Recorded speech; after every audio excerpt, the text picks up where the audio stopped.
here comes Tyson Fury screwing up everyone's rundown, screwing up everyone's plans. Monday morning, he comes out after a weekend full of excitement and positivity and hope that we're finally going to get Tyson Fury versus Anthony Joshua finally in the year 2025.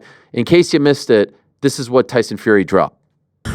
Hi everybody, I'm going to make this short and sweet. I'd like to announce my retirement from boxing. It's been a blast. I've loved every single minute of it, and I'm going to end with this. Dick Turpin wore a mask. God bless everybody. See you on the other side. Get up! All right. So we'll get to Dick Turpin in a moment, but I have to say, all right, here we are 35 hours later after it was dropped. How do you feel about it? Everyone's had to say, everyone's had, okay, cap, no cap, their feelings towards it. What are you saying? Was that a legit retirement? Is he never fighting again? Or is it part of the negotiation? Cap. It's cap, isn't it? It's cap. I mean, it's funny. There's these memes going around of Tyson Fury retiring like 6 or 7 times. Yeah. And I forgot about all of those retirements. I completely forgot about all of those. And all of a sudden, they've resurfaced. So, look, I think it's cap. I think there's far too much money on the table. Every time I've sat down and spoke to Tyson Fury about retiring, why continue? He says, look, that's all he knows how to do. He loves the sport of boxing. He loves the money as well. Let's not pretend he loves the money, and so he should. He's a prize fighter. And the biggest prize, potentially in terms of check anyway, is out there. It's AJ. It wasn't Usyk. It wasn't Wilder.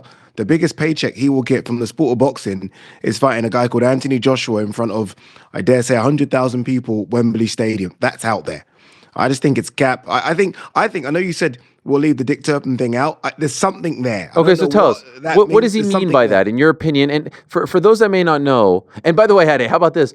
We took a look at the Dick Turpin Google search results since yesterday and prior to yesterday, because you can imagine there were probably a lot of Americans or non-Brits who went to Google and were like, who the hell is Dick Turpin, and what the hell does he have to do with this announcement or Tyson Fury or boxing, etc.? Here are the trends for the entire week. Look at that. Oh my. And that's yesterday, of course, that spike up. And so who the hell is Dick Turpin, and what do you think Tyson is trying to say by referencing him? Well, look, Dick Turpin was a highway robber. That's what he used to do, right? In years before my time, years before your time, years before your father's time and your father's father's time, he was famous for highway robbery. Now, obviously, I guess Tyson Fury is trying to reference that somehow someone might have robbed him, might have stolen some money from him, might have promised him something and didn't deliver. I don't know. Everyone's trying to understand what he means. Tyson Fury can sometimes go on riddles that make no sense. But we are trying to find out what it is. I asked Frank Warren. I said, Frank, what does he mean? Frank didn't know. I think others have asked questions to other people around Tyson Fury's camp. They don't know. But there's clearly something in it there. There's something in that part of it. I don't take the first 20 seconds to mean anything because, as I said, Tyson Fury has retired so many times before. It's that last part where I'm like, what does he mean by that? Who's he pointing the finger at? What's he referencing? I don't know. I'd be lying if I said I did. Okay, so my two theories are this. A, he still feels like he was robbed against Usyk the second time, and maybe even still the first time. So he feels like he was robbed, right? And at least Dick Turpin wore a mask when he robbed people, as opposed to the judges. Or he's saying the offer isn't good enough and I'm being robbed, right? I feel like it's been whittled down to those two theories, right? Is there another one out there? I don't know. Remember, this is boxing. This is the wild, wild west. So it could be a number of different theories. If it's the first one, Tyson Fury is a boxing man. Just go and watch the fights. Alexander Usyk won that fight. Yes, they were both close fights, but I think the majority of people say Alexander Usyk won. So I'm not having it's the first one. The second one, I don't know. What could the offer be? I mean, how could you be upset with any offer that comes through? We're led to believe that Turkey pays him a lot of money. Yeah. So I'll be very surprised if all of a sudden a lot of money's come a little money for what is, again, I think one of the biggest fights that can be made, if not the biggest fight in boxing. So I don't know, man. Conspiracy theorists are running wild, Ariel. A lot of people are saying it's different things, but I guess only one man knows, and that's Tyson Fury, and he's not letting up any other clues. Yeah, and maybe AJ knows to a degree as well. And so what I'm wondering is, like, how did we get to this point from Saturday? There I am, consuming all the content from afar. Wow, look at everyone in their tuxes. Look at everyone's there.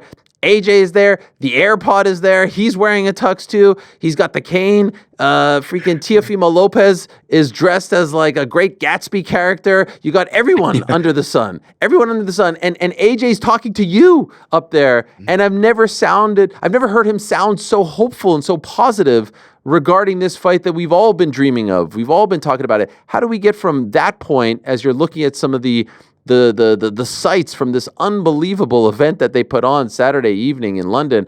How did we get from that moment there, this interview here, where AJ seems super confident, to Monday? What's the difference? What changed? Tyson Fury. Tyson Fury wants to be in the limelight. He wants to be the man of the moment, and he stole the limelight. That's what he did. I mean, he stole the limelight from Artur Beterbiev and Dmitry Bivol. He stole the limelight from what was an incredible ring award ceremony, which would have been the first talking point of today's show. He now is the main talking point. All of a sudden, this is the man that lost his last fight, that's announced his retirement. He is now the headline act again. And that's exactly where he always wants to be. Tyson Fury is the best showman in boxing. And all of a sudden, the showman has come out to show and play again. So I think that's what he's done. He just said, you know what? No one's talking about me. They will now. Let me just press send, and boom, he stole everything. Any idea, any inclination as to why he wasn't there on Saturday? I think everyone assumed he would be there, right? I think even AJ said, I'm looking for this guy. Do you know why he wasn't there? No. But again, in his absence, we all asked, where is Tyson Fury? So it's working. Whatever he's doing right now, whether people think it's wrong or right, it's working because the headlines are all about Tyson Fury. Even come Saturday, I was like, it's easier for me to say who's not here than who is here. And the first person I said was, where is Tyson Fury? And it kind of went around the room. Where's Fury? Where's Fury? He knows what he's doing. He's been in this business a long, long time. He's made a lot of money. He's been very successful. And he's planted these type of seeds before. I think Tyson Fury is starting to play a game. It's a good game because it's a game we're all invested in. 100%. And I saw some people say, like, look, this is getting tiresome. He's done it now, I think, officially 4 times. He's retired 4 times. He took one long layoff, and it kind of falls on deaf ears, and no one believes him. But here's the thing. It's not going to work against them. If, in fact, they figure this out, and if, in fact, they make this fight and they book it for, let's say, Wembley or Tottenham, everyone agrees it's either one of those venues, we'll all watch it. We'll all be foaming at the mouth. Every media member will want to be there. Every broadcaster will want to broadcast it. Every fight fan, certainly overseas, will want to watch it. This is all part of the journey to get there. And perhaps, Ade, we are now reminded of what boxing was like 2 years ago and beyond, right? Prior to that, when this was the norm. Like, we've gotten a little bit spoiled over the past year and a half because the big fights are being made. Fury Usyk 2? Yeah, let's make it. Better be a Bivol 2? Yeah, easy. Like, there's been no drama in terms of, yeah, I know there's the Eubank Ben stuff and all that stuff, but for the most part, the big fights are being made, and we forget that this was kind of the norm 2023 and prior. My fear for what Tyson Fury is doing, or look, what I think he's trying to do, which is ultimately get a bit more money, right? Like, come on, Tyson, please fight. Here's another 10 million. The problem is the person he's fighting is also a superstar. Equal billing superstar, right? This is a 50-50 fight in terms of what they both bring to the table.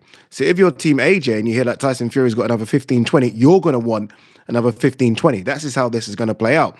There's going to be a number which Turkey just won't go to.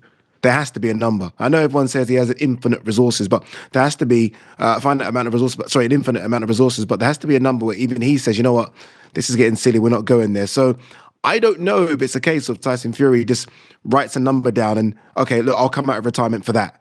Because if AJ gets whispers, and he'll know what that number is, he's going to say, well, 1 second, I'm Anthony Joshua. I sell out stadiums as well. I do incredible pay-per-view numbers as well, if not more than Tyson Fury. I want that number as well. So yeah, I don't know. I don't know if it's going to work. I feel like this is just annoying. We're so close. AJ clearly wants it. Everyone else wants it. It only worked for me if Fury lost. Fury did lose. I think it's just silly right now. Let's just make the fight. What is going on? What's happening?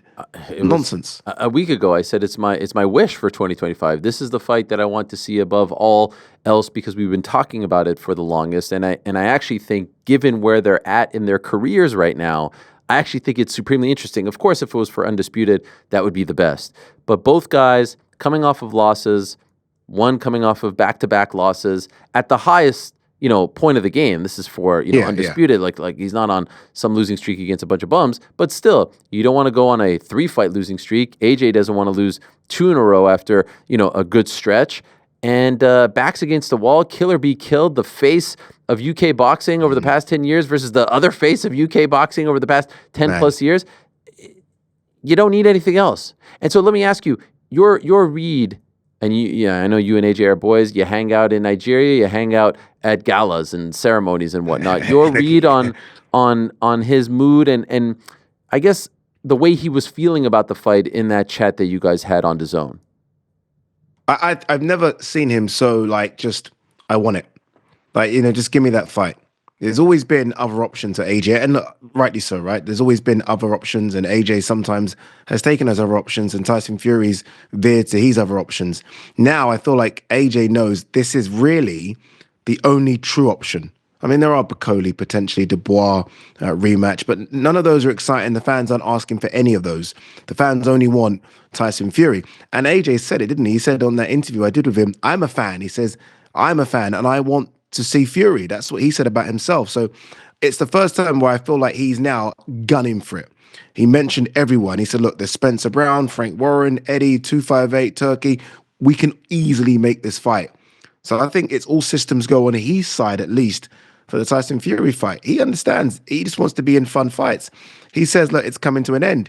He says, I've got more. I've only got a few years left. All the best years are behind me. He only wants to do now what's exciting for him.